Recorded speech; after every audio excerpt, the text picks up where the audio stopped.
आप सत किया सब सत, तिस प्रभ ते सगली उत्पत। आप सत किया सब सत, तिस प्रभ ते सगली उत्पत।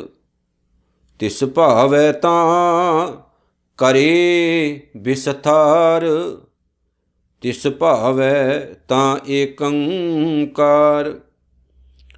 अनक कला लखी नह जाए, जिस भावै तिस लय मिलाए। कवण निकट कवण कहिए दूर, आपे आप रहा भरपूर। अंतर्गत जिस आप जनाए,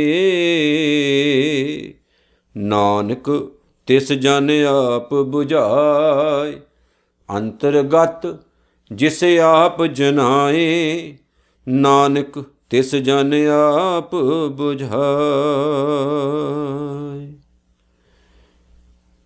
ਨਿਮਾਣਿਆਂ ਦੇ ਮਾਣ, ਨਿਤਾਣਿਆਂ ਦੇ ਤਾਣ, ਨਿਓਟਿਆਂ ਦੀ ਓਟ। ਧੰਨ ਧੰਨ ਸਤਿਗੁਰੂ ਸ੍ਰੀ ਗੁਰੂ ਗ੍ਰੰਥ ਸਾਹਿਬ ਜੀ।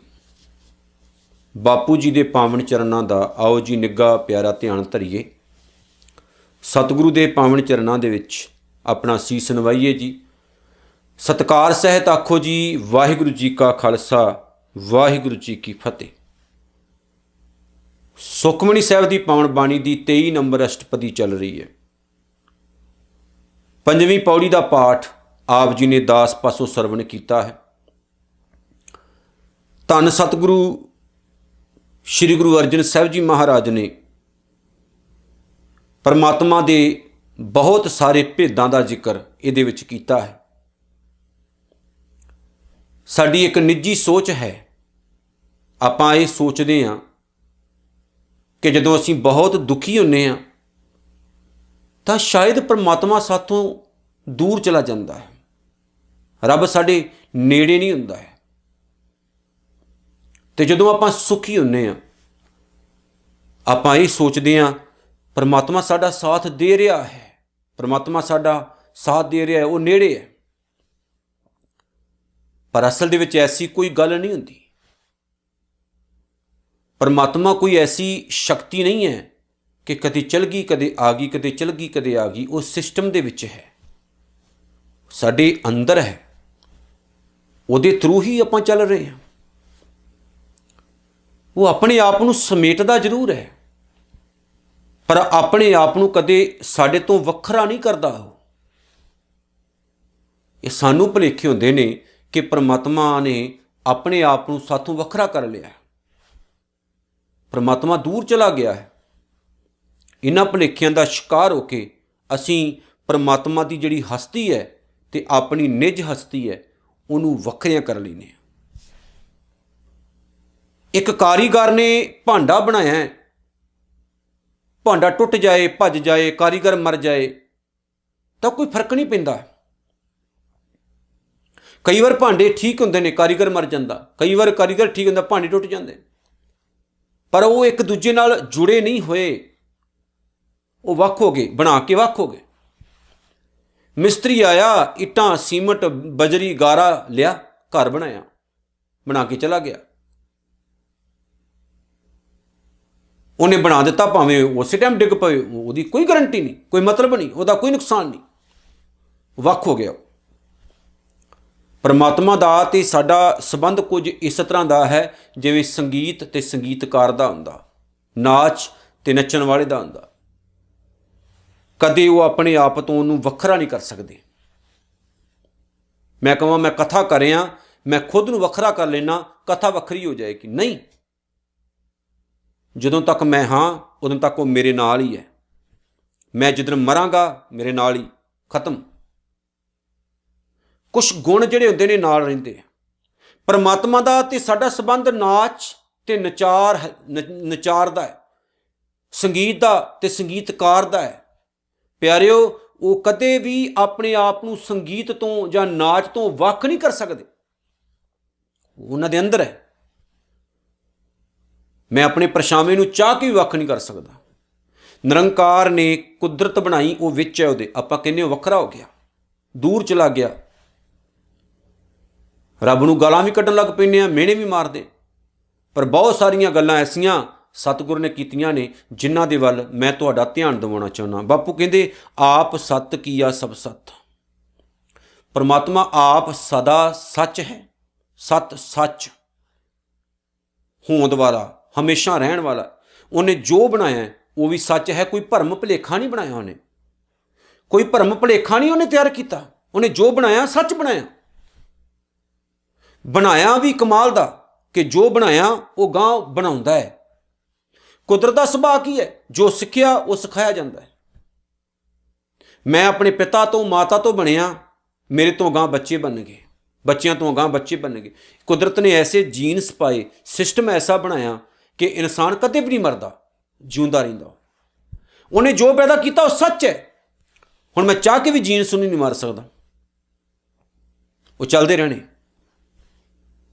ਸਿਸਟਮ ਹੀ ਇਦਾਂ ਦਾ ਬਣਾਇਆ। ਬੰਦੇ ਤੂੰ ਮਤਾਂ ਸੋਚ, ਤੂੰ ਖਤਮ ਹੋ ਰਿਹਾ, ਤੂੰ ਕਦੇ ਖਤਮ ਹੁੰਦਾ ਹੀ ਨਹੀਂ। ਤੂੰ ਸਰੀਰ ਬਦਲ ਰਿਹਾ, ਤੂੰ ਭਾਂਡਾ ਬਦਲ ਰਿਹਾ, ਤੂੰ ਕੱਪੜੇ ਚੇਂਜ ਕਰਨ ਦੇ ਆ। ਨਿਰੰਕਾਰ ਨੇ ਜਿਹੜੀ ਕੁਦਰਤ ਤਿਆਰ ਕੀਤੀ ਉਹ ਕੋਈ ਭਰਮ ਭੁਲੇਖਾ ਨਹੀਂ ਤਿਆਰ ਕੀਤਾ। ਉਹਨੇ ਕੁਦਰਤ ਤਿਆਰ ਕੀਤੀ, ਰਿਐਲਿਟੀ ਬਣਾਈ, ਸੱਚ ਬਣਾਇਆ, ਜੋ ਕਿ ਸਾਡੀਆਂ ਅੱਖਾਂ ਦੇ ਸਾਹਮਣੇ। ਬਾਕੀ ਮਰਨਾ ਤਾਂ ਹੈਗਾ ਹੀ ਹੈ।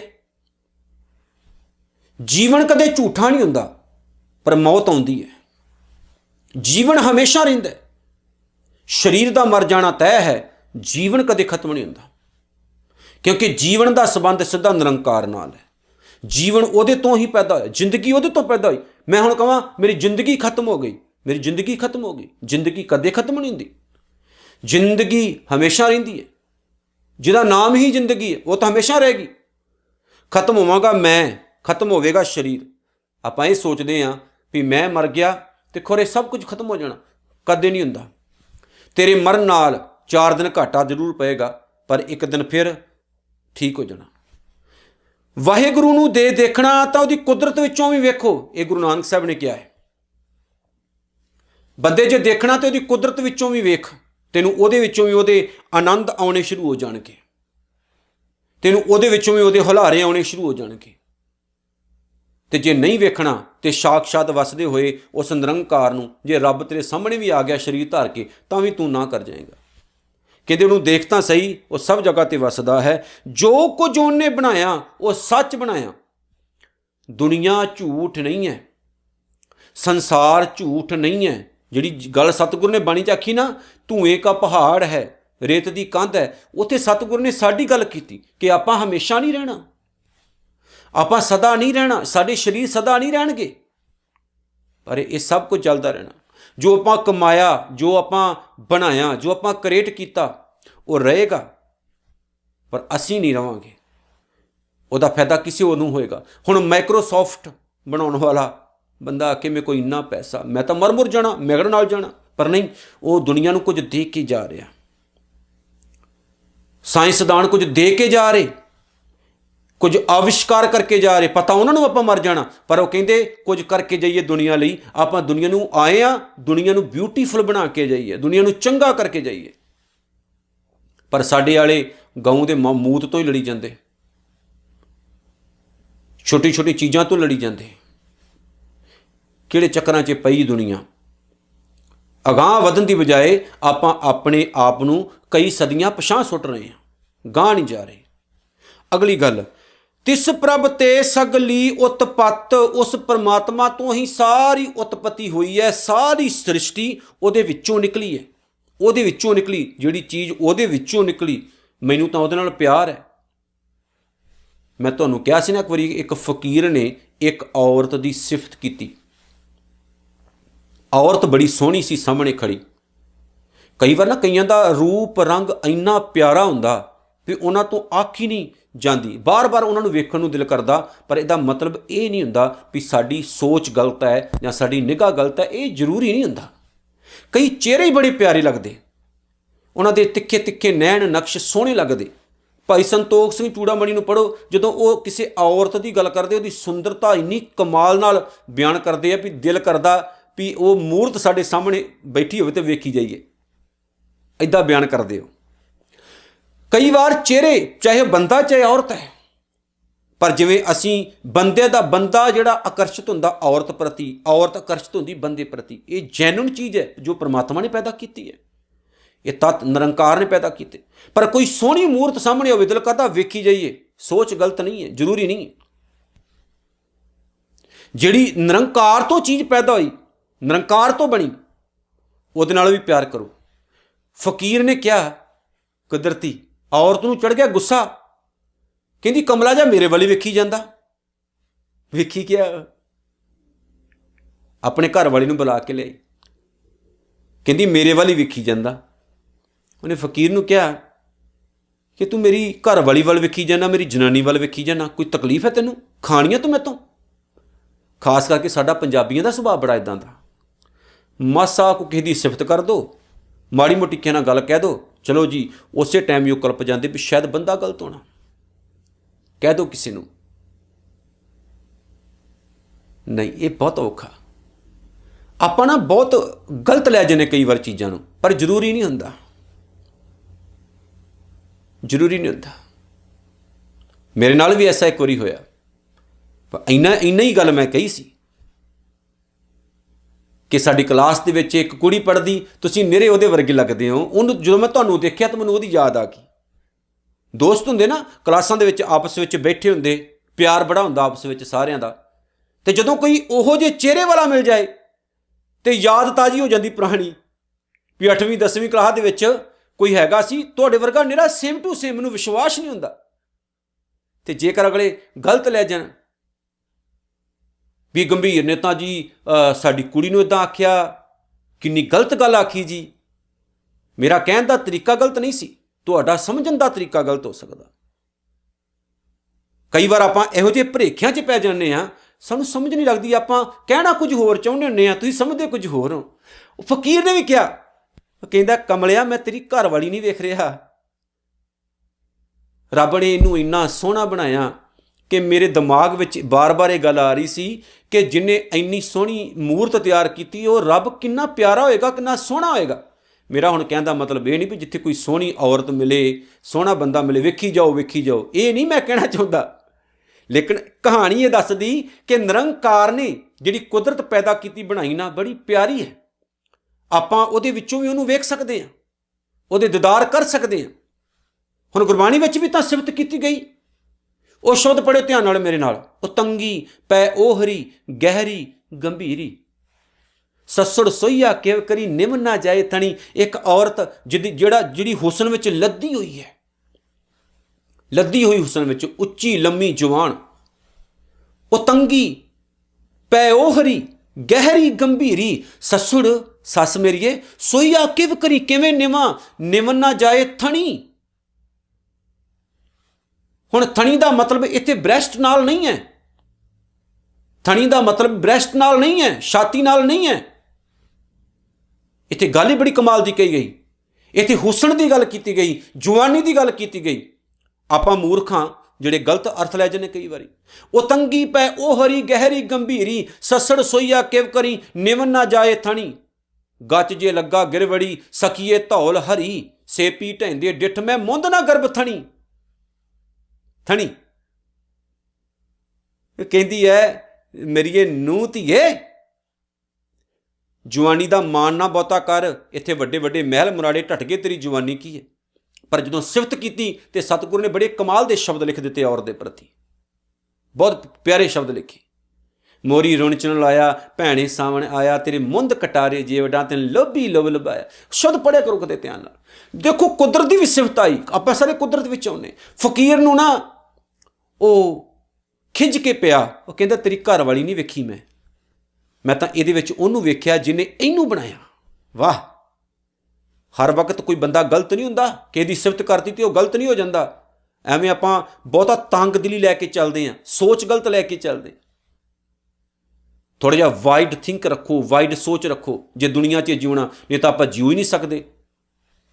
ਮਰ ਜਾਵਾਂਗੇ ਆਪਾਂ ਤਾਂ ਸ਼ੱਕ ਕਰ ਕਰਕੇ ਜੂ ਨਹੀਂ ਸਕਦੇ ਆਪਾਂ। ਸਤਿਗੁਰੂ ਨੇ ਅੱਗੇ ਕੀ ਕਿਹਾ ਜੀ, ਤਿਸ ਭਾਵੈ ਤਾਂ ਕਰੇ ਵਿਸਥਾਰ, ਜੇ ਉਸ ਦੀ ਰਜਾ ਹੋਵੇ ਤਾਂ ਸਾਰੇ ਜਗਤ ਦਾ ਪਸਾਰਾ ਕਰਦਾ ਹੈ। ਉਹ ਆਪਣੀ ਰਜਾ ਵਿੱਚ ਸਾਰੇ ਸੰਸਾਰ ਨੂੰ ਉਹ ਬਣਾਉਂਦਾ ਹੈ। ਤਿਸ ਭਾਵੈ ਤਾਂ ਏਕੰਕਾਰ, ਤੇ ਜੇ ਉਹਨੂੰ ਚੰਗਾ ਲੱਗੇ ਤੇ ਉਹ ਆਪ ਇੱਕ ਹੀ ਇੱਕ ਹੋ ਜਾਂਦਾ। ਭਾਵ ਕਿ ਕੁਦਰਤ ਨੂੰ ਵਿੱਚ ਆਪਣੇ ਆਪ ਦੇ ਵਿੱਚ ਮਿਲਾ ਲੈਂਦਾ। ਜਦੋਂ ਕੁਝ ਵੀ ਨਹੀਂ ਸੀ, ਕੁਦਰਤ ਉਹਦੇ ਅੰਦਰ ਸੀ, ਉਹਦਾ ਦਿਲ ਕੀਤਾ ਤੇ ਕੁਦਰਤ ਨੂੰ ਉਹਨੇ ਆਪਣੇ ਆਪ ਤੋਂ ਬਾਹਰ ਕੱਢ ਦਿੱਤਾ। ਅਗਲੀ ਗੱਲ, ਅਨਕ ਕਲਾ ਲਖੀ ਨਹਿ ਜਾਏ, ਉਹਦੀਆਂ ਅਨੇਕਾਂ ਤਾਕਤਾਂ ਨੇ ਜਿਨ੍ਹਾਂ ਦਾ ਬਿਆਨ ਨਹੀਂ ਹੋ ਸਕਦਾ। ਇੰਨਾ ਸੋਹਣਾ ਹੈ, ਸੁਨੱਖਾ ਹੈ, ਪਿਆਰਾ ਹੈ, ਤਾਕਤਵਰ ਹੈ ਕਿ ਉਹਦੀਆਂ ਰਹਿਮਤਾਂ ਦਾ, ਉਹਦੀਆਂ ਤਾਕਤਾਂ ਦਾ, ਉਹਦੀਆਂ ਸ਼ਕਤੀਆਂ ਦਾ ਕੋਈ ਬੰਦਾ ਖੁਲਾਸਾ ਨਹੀਂ ਕਰ ਸਕਦਾ, ਕੋਈ ਬਿਆਨ ਨਹੀਂ ਕਰ ਸਕਦਾ। ਤਿਸ ਜਿਸ ਭਾਵੈ ਤਿਸ ਲਏ ਮਿਲਾਏ, ਜਿਹਦੇ ਉੱਤੇ ਉਹ ਖੁਸ਼ ਹੁੰਦਾ ਉਹਨੂੰ ਆਪਣੇ ਨਾਲ ਮਿਲਾ ਕੇ ਉਹਨੂੰ ਰਹਿਮਤਾਂ ਦੇ ਨਾਲ ਭਰ ਦਿੰਦਾ, ਸ਼ਕਤੀਆਂ ਨਾਲ ਭਰ ਦਿੰਦਾ, ਉਹਦੇ ਉੱਤੇ ਕਿਰਪਾ ਬਖਸ਼ਿਸ਼ ਹੀ ਨਹੀਂ ਕਰ ਦਿੰਦਾ ਕਿ ਉਹਦੀਆਂ ਝੋਲੀਆਂ ਨੱਕ ਭਰ ਦਿੰਦਾ। ਕਵਣ ਨਿਕਟ ਕਵਣ ਕਹੀਏ ਦੂਰ, ਕਿਹੜਾ ਰੱਬ ਤੋਂ ਨੇੜੇ, ਕਿਹੜਾ ਰੱਬ ਤੋਂ ਦੂਰ ਕਿਹਾ ਜਾ ਸਕਦਾ। ਭਾਵ ਕੋਈ ਵੀ ਨੇੜੇ ਨਹੀਂ, ਕੋਈ ਵੀ ਦੂਰ ਨਹੀਂ। ਇਹ ਸਾਡੀ ਸੋਚ ਹੈ। ਆਪਾਂ ਆਪਣੀ ਸੋਚ ਨੂੰ ਰੱਬ ਤੋਂ ਦੂਰ ਜਾਂ ਨੇੜੇ ਦੇਖਦੇ ਹਾਂ। ਅਸਲ 'ਚ ਰੱਬ ਨਾ ਕਦੇ ਦੂਰ ਹੁੰਦਾ, ਨਾ ਕਦੇ ਹੋ ਸਕਦਾ। ਉਹ ਤਾਂ ਸਾਡੇ ਵਿੱਚ ਹੈ, ਅਸੀਂ ਉਹਦੇ ਵਿੱਚ ਜਿਉਂਦੇ। ਜੋ ਮੈਂ ਸ਼ੁਰੂਆਤ ਵਿੱਚ ਆਖਿਆ, ਇਹ ਸਾਡੀ ਥਿੰਕ ਹੈ। ਆਪਾਂ ਸੁਖੀ ਹਾਂ ਕਿਨੇ ਰੱਬ ਨੇੜੇ ਹੈ, ਦੁਖੀ ਹਾਂ ਰੱਬ ਦੂਰ ਹੋ ਗਿਆ। ਐਸਾ ਕਦੇ ਨਹੀਂ ਹੁੰਦਾ। ਉਹ ਸਾਡੇ ਵਿੱਚ ਹੈ, ਪਰ ਦੁੱਖ ਸੁੱਖ ਐਟੋਮੈਟਿਕਲੀ ਕੁਦਰਤੀ ਹੈ, ਜੋ ਆਉਂਦੇ ਜਾਂਦੇ ਹੁੰਦੇ ਨੇ। ਉਹ ਘਬਰਾਇਆ ਨਾ ਕਰੋ। ਜਿਸ ਭਾਵੈ ਤਿਸ ਲਏ ਮਿਲਾਏ, ਕਵਣ ਨਿਕਟ ਕਵਣ ਕਹੀਏ ਦੂਰ, ਆਪੇ ਆਪ ਭਰਪੂਰ, ਆਪਣੇ ਆਪ ਉਹ ਸਭ ਥਾਂ ਹੀ ਮੌਜੂਦ ਰਹਿੰਦਾ। ਵੇਖੋ ਭਰਮ ਭੁਲੇਖਾ ਦੂਰ ਕੀਤਾ। ਆਪੇ ਆਪ ਭਰਪੂਰ, ਆਪ ਪਰਮਾਤਮਾ ਸਭ ਜਗ੍ਹਾ ਤੇ ਇੱਕ ਸਮਾਨ ਭਰਪੂਰ ਵਸਦਾ ਹੈ। ਦੁਨੀਆ ਦੀ ਕੋਈ ਜਗ੍ਹਾ ਨੂੰ ਉਹ ਖਾਲੀ ਨਹੀਂ ਰਹਿਣ ਦਿੰਦਾ, ਹਰ ਜਗ੍ਹਾ ਤੇ ਹੈ। ਅੰਤਰਗਤ ਜਿਸ ਆਪ ਜਨਾਏ, ਪਰ ਜਿਸ ਬੰਦੇ ਨੂੰ ਪਰਮਾਤਮਾ ਆਪ ਅੰਦਰਲੀ ਅਵਸਥਾ ਸੁਲਝਾ ਦਿੰਦਾ, ਅੰਦਰਲੀਆਂ ਗੰਢਾਂ ਖੋਲ੍ਹ ਦਿੰਦਾ, ਉਹ ਸੋਝੀ ਦੇ ਦਿੰਦਾ, ਅਕਲ ਦੇ ਦਿੰਦਾ, ਦਿਮਾਗ ਖੋਲ੍ਹ ਦਿੰਦਾ ਜਿਸ ਬੰਦੇ ਦਾ, ਨਾਨਕ ਤਿਸ ਜਨ ਆਪ ਬੁਝਾਏ, ਉਸ ਬੰਦੇ ਨੂੰ ਪਰਮਾਤਮਾ ਜਿਹੜਾ ਨਾ ਉਹ ਆਪਣੀ ਸੋਚ ਦਿੰਦਾ ਵੀ ਮੈਂ ਬੰਦਿਆ ਦੁਨੀਆ ਦੇ ਹਰ ਕੋਨੇ 'ਚ ਹਾਂ, ਵੀ ਤੂੰ ਇਹ ਨਾ ਸੋਚ ਕਿ ਮੈਂ ਤੇਥੋਂ ਦੂਰ ਜਾਣਾ। ਮੈਂ ਇੱਦਾਂ ਦਾ ਨਹੀਂ ਹੈਗਾ। ਜੇ ਤੂੰ ਚਾਹੇਗਾ ਵੀ ਮੈਂ ਤਾਂ ਵੀ ਦੂਰ ਨਹੀਂ ਹੋਣਾ, ਕਿਉਂਕਿ ਮੈਂ ਤੇਰੇ ਸਿਸਟਮ ਦੇ ਵਿੱਚ ਹਾਂ, ਤੇਰੇ ਸਿਸਟਮ ਦੇ ਵਿੱਚ ਹਾਂ, ਤੇਰੇ ਅੰਦਰ ਹਾਂ। ਮੈਂ ਉਸ ਮਿੱਟੀ 'ਚ ਹਾਂ ਜਿੱਥੋਂ ਤੇਰਾ ਸਰੀਰ ਬਣਿਆ। ਮੈਂ ਉਸ ਅੱਗ ਤੋਂ ਹਾਂ ਜਿੱਥੋਂ ਤੇਰਾ ਸਰੀਰ ਗਰਮ ਰਹਿੰਦਾ। ਮੈਂ ਉਸ ਹਵਾ ਤੋਂ ਹਾਂ ਜਿੱਥੋਂ ਤੂੰ ਸਵਾਸ ਲੈ ਰਿਹਾ। ਯਾਦ ਰੱਖ, ਮੈਂ ਉਹ ਪਾਣੀ ਹਾਂ ਜੋ ਤੇਰੇ ਅੰਦਰ ਚੱਲ ਰਿਹਾ। ਮੈਂ ਉਹ ਆਕਾਸ਼ ਹਾਂ ਜਿਹਦੇ ਵਿੱਚ ਤੂੰ ਜਿਉ ਰਿਹਾ। ਮੈਂ ਉਹ ਸੋਝੀ ਹਾਂ, ਮੈਂ ਉਹ ਧੜਕਣ ਹਾਂ। ਮੈਂ ਤੇਰੇ ਸਿਸਟਮ ਨੂੰ ਚਲਾ ਰਿਹਾ, ਮੈਂ ਖੁਦ ਹੀ ਸਿਸਟਮ ਹਾਂ। ਤੂੰ ਮੈਨੂੰ ਦੂਰ ਕਰਕੇ ਦਿਖਾ। ਆਪਾਂ ਇਹ ਸੋਚਦੇ ਹਾਂ ਰੱਬ ਦੂਰ ਚਲਾ ਗਿਆ, ਉਹ ਤਾਂ ਸਾਡੇ ਵਿੱਚ ਹੈ, ਕਦੇ ਦੂਰ ਨਹੀਂ ਜਾਂਦਾ। ਸੋ ਆਓ ਉਹਦਾ ਆਨੰਦ ਮਾਣੀਏ, ਉਹਨੂੰ ਆਪਣੇ ਵਿੱਚ ਵੇਖੀਏ ਤੇ ਉਹਨੂੰ ਜੀਈਏ, ਜ਼ਿੰਦਗੀ ਨੂੰ ਵਧੀਆ ਬਣਾਈਏ। ਛੋਟੀਆਂ ਛੋਟੀਆਂ ਗੱਲਾਂ 'ਤੇ ਬਹੁਤਾ ਫੋਕਸ ਨਾ ਕਰੀਏ, ਸੋਚ ਵਾਈਡ ਰੱਖੀਏ, ਜਿਉਣ ਦਈਏ ਤੇ ਜੀਈਏ, ਕੁਝ ਚੰਗਾ ਕਰਕੇ ਦੁਨੀਆ ਤੋਂ ਜਾਈਏ। ਇਤਨੀਆਂ ਬੇਨਤੀਆਂ ਸਵੀਕਾਰ ਕਰਿਓ, ਭੁੱਲ ਚੁੱਕ ਦੀ ਖਿਮਾ। ਨਾਨਕ ਨਾਮ ਚੜ੍ਹਦੀ ਕਲਾ, ਤੇਰੇ ਭਾਣੇ ਸਰਬੱਤ ਦਾ ਭਲਾ। ਵਾਹਿਗੁਰੂ ਜੀ ਕਾ ਖਾਲਸਾ, ਵਾਹਿਗੁਰੂ ਜੀ ਕੀ ਫਤਿਹ।